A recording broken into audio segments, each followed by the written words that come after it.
Rose Technics, or Rose Salsa, generously provided me this Distant Mountain sample for the purpose of this review.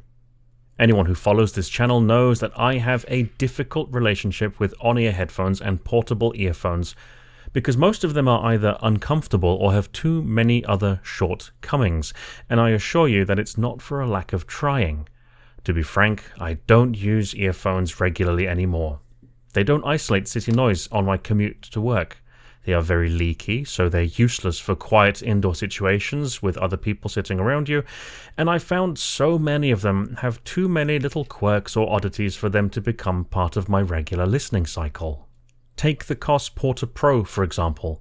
Great little earphone, but the sliding headband loves to occasionally pinch hair at the top of your head. Or the Sennheiser PMX100, a hybrid earhook type with the same great sound as the PX100, but it's extremely uncool. Let's take a look at the Distant Mountain and see how it fares, particularly against these two. To get straight to the point, there is no escaping that the Distant Mountain has been beautifully designed. If you go through the entire history of non-sealing foam earpad Walkman type earphones from Audio-Technica, AKG, Aiwa, Technics, Nakamichi, Pioneer, JVC, Sony and Yamaha, only a tiny handful of models comes anywhere close to this level of simplicity and style, and I think it's among the prettiest headphones ever made. What it lacks in ultimate simplicity, it makes up for in style and extremely high build quality. There isn't a single piece of plastic in the chassis, and these feel like a premium, high-end product. The gold accents are incredibly quite resistant to fingerprints. The adjustment sliders are implemented thoughtfully.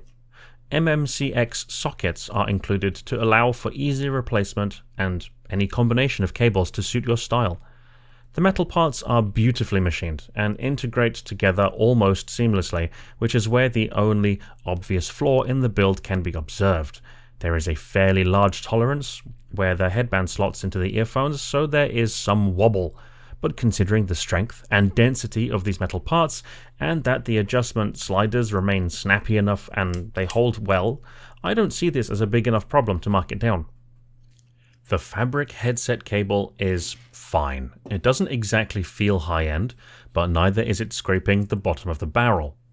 The button on the cable behaves as a next track function, and the microphone quality is actually really quite poor, making it the worst part of the product. You are listening to the microphone of the Rose Technics Distant Mountain. However redundant it might be, there is padding under the pleather headband, and by the feel of it, I believe they opted for a thicker type of pleather that should last longer than the common type that self-destructs after a year or so.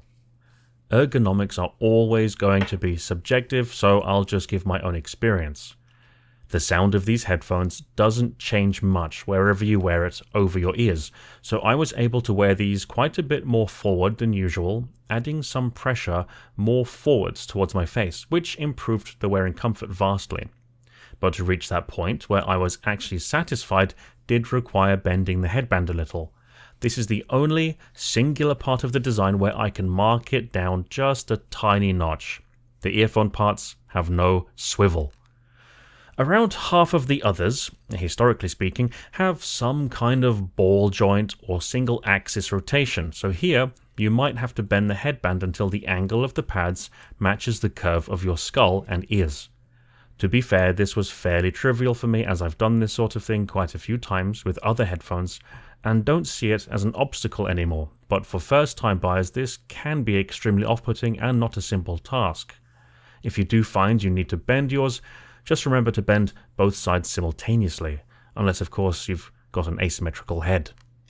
I don't normally delve too deeply in the unboxing experience on this channel, but Rose Technics has consistently provided little hits of dopamine in the unboxing experience. The same goes for their QTX IEM that I reviewed last year. The magnetic lid unfolds, revealing the Distant and Mountain accessories, the spare ear pads, one word, and the printed tracing paper over the headphone. In the accessories compartment are two boxes, one for the cable and one for the giveaway, which in this case was some kind of magical redhead waifu who was sitting on a floating rose, which no doubt is directly related to the brand name.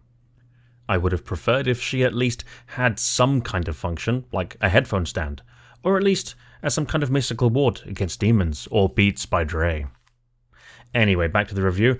These, funnily enough, have a kind of distant sound going on. The tuning is overall moderately dark, with its fairly deep bass kick, veiled treble, and slight upper mid-range vocal peak, which altogether sort of makes you want to turn the volume down a bit and just relax.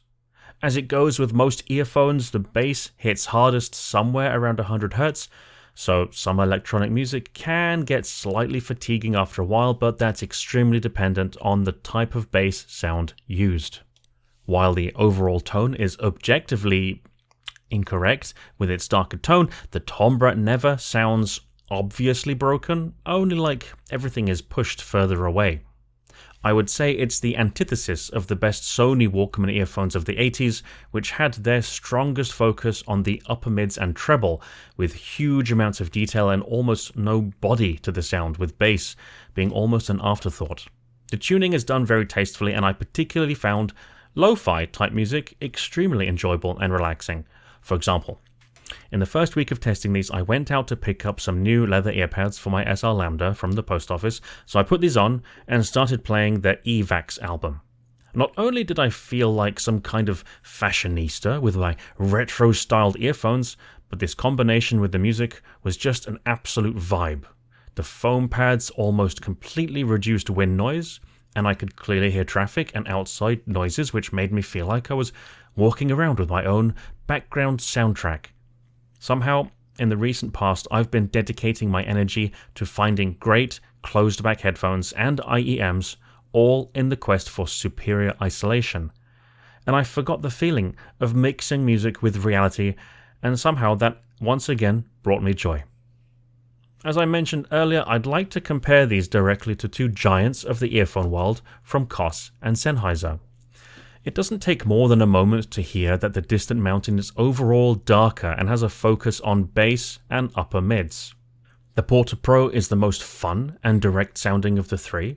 In that regard, it's more like a Grado, where everything sounds present and more energetic, but it's clear that it lacks bass extension and deep slam. It has a strong focus on upper bass. The PMX 100, which has fundamentally the same sound as the legendary PX 100, has the classic, smooth Sennheiser sound. Technically, it sounds more neutral than the Porta Pro and Distant Mountain, and has the most obviously correct timbre. One could argue it is also less fun than the other two, but that's often the sacrifice you make for more pure audio reproduction. The Distant Mountain obviously has the deepest and most textured bass. I knew the bass was good for an earphone, but this is an actual step up in class.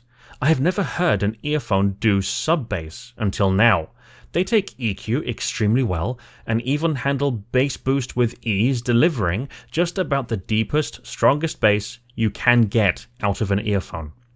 The upper mids do have a slight gain around 4 kHz, but it's more tastefully tuned than what you sometimes hear in IEMs, and help prevent vocals becoming drowned out and from sounding too smoothed out, which adds some fun and musicality to the sound. So when I take these out, I boost the sub-bass, bring down that peak a little, and boost the treble. Of course, that's just my preference. Out of the box, it's a tasteful tuning that is both smooth and warm, but doesn't let the vocals get drowned out of the mix, implemented in one of the best built and prettiest headphones ever made.